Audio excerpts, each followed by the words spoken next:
Hey folks, I'm back.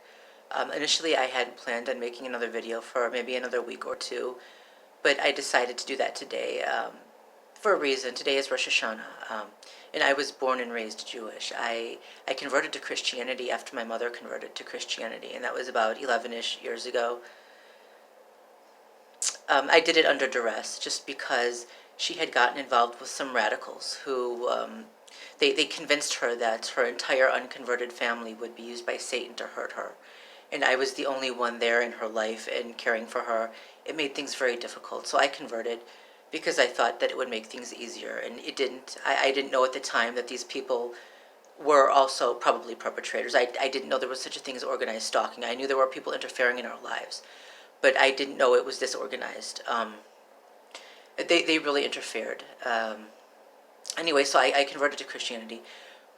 But I do like what Jesus said, even though I did it for maybe just to appease someone else, right? I still like what he said. And forgive me too.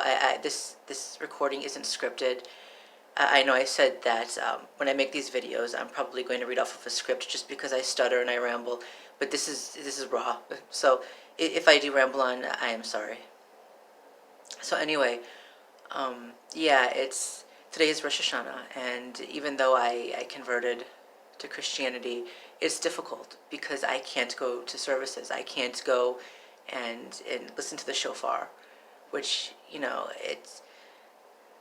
technically, it's not something that I have to do. It's not obligatory, but it is tradition. It's something that I used to do, and now I can't.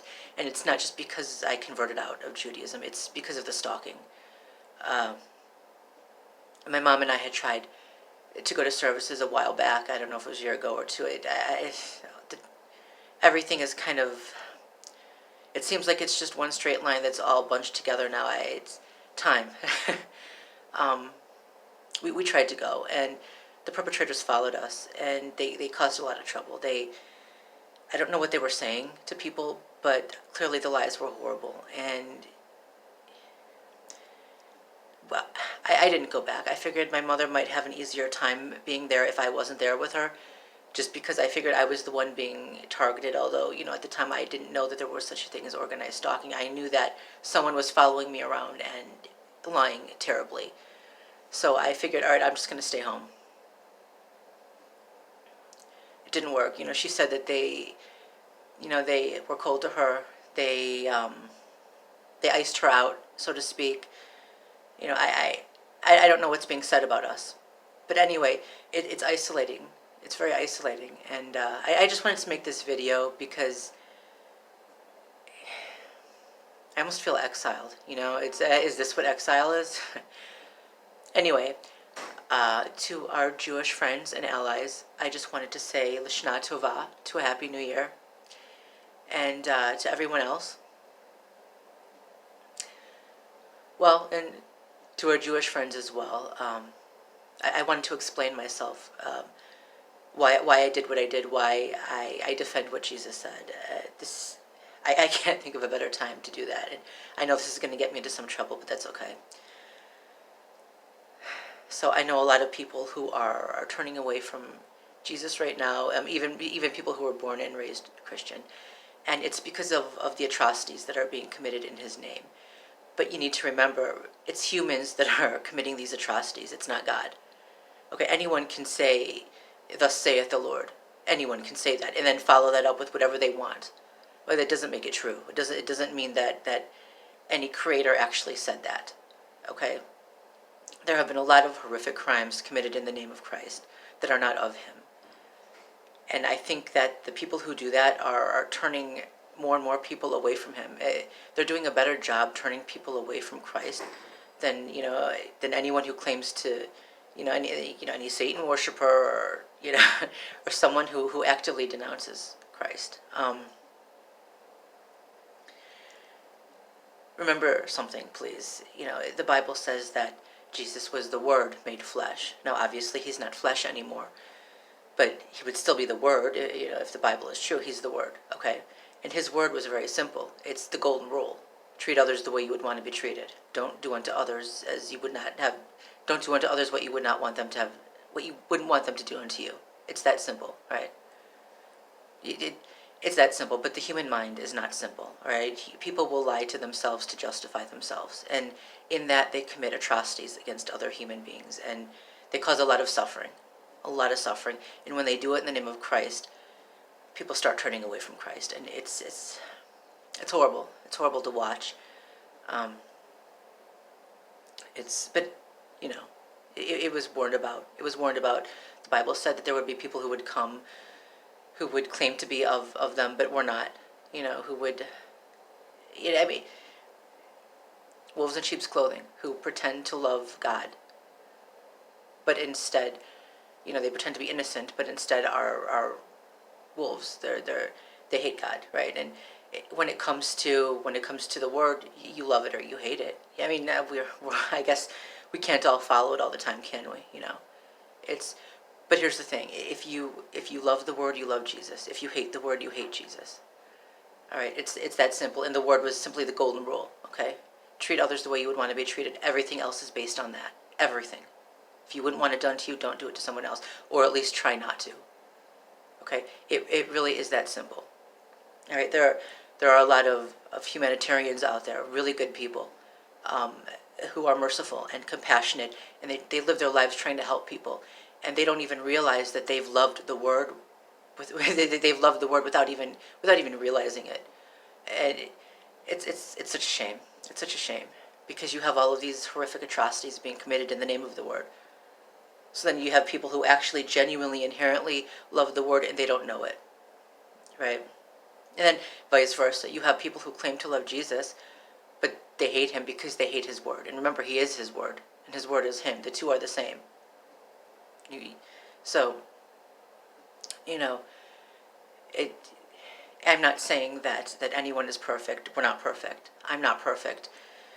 We all have our bad days, all right? Especially for those of us who are being targeted by the organized stalkers.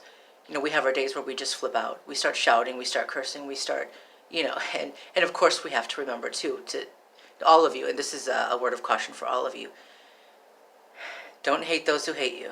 At least try not to, and I know how hard that is. It's hard. It's brutally hard. But you know that the perpetrators are trying to get a response out of you. So, and then they can use that response against you later. That's what they want. So following, the biblical degree of turn the other cheek, it's not easy, and I'm not saying that I do all the time. I certainly don't, and we all need to work on this. I'm not saying just lie down and let people walk all over you, no. But at some point, we need to take a step back and find some way to cope without hating those who hate us. Because not only will hatred cause us to act out in ways that will give the perpetrators the footage that they want, it rots us on every level, on soul level even, if there is such a thing. Anyway, I that's really all I wanted to say. I wanted to defend my beliefs, just because I've had people say to me, well, why do you defend this? Why do you? And I have to say, well, I'm not defending the man-made laws that that have been created and by men and some women too, who say, thus saith the Lord, and attribute these rules and decrees to God when these are not of God. I'm defending what God actually said, and it is simply treat others the way you would want to be treated. Okay, I know I'm repeating myself, but everything is based on that. Right, that's what I defend. All right, I don't defend the man-made laws that put more and more restrictions and laws and decrees and rules on people that become so burdensome and even destructive that people can't follow it anymore, or they turn away from God because they think that this is what God wants from them, and it isn't. It's man-made, okay? And I can tell you that the men and women, a lot of them who follow those man-made laws and claiming that those laws are of God, they don't actually follow what God said. Okay, the one command that God gave, they can't follow, which is the golden rule. And again, we all have trouble following that at some point. Okay, we all have our bad days. I'm not perfect either. Certainly I'm far from it. But there has to be some line here. Okay, right now we have people who are doing the exact opposite of what God said. Okay, God said have mercy. They're denying mercy. God said heal the sick. They're denying medical care to people. God said feed the hungry. They're taking food out of the mouths of starving children. Okay, that's not only is that not godly, that is anti-Christ, because it's the complete opposite of what he says. Okay, anti meaning the opposite of. Okay, in opposition to. Anyway, I'm babbling again, and I think I'm repeating myself again. I am sorry. I just wanted to defend my opinions, and now I have. I've defended what Jesus, I've defended his word. That's all I can say. I think I'm going to go now before this gets any longer, and I just babble on and on. Y'all have a good day.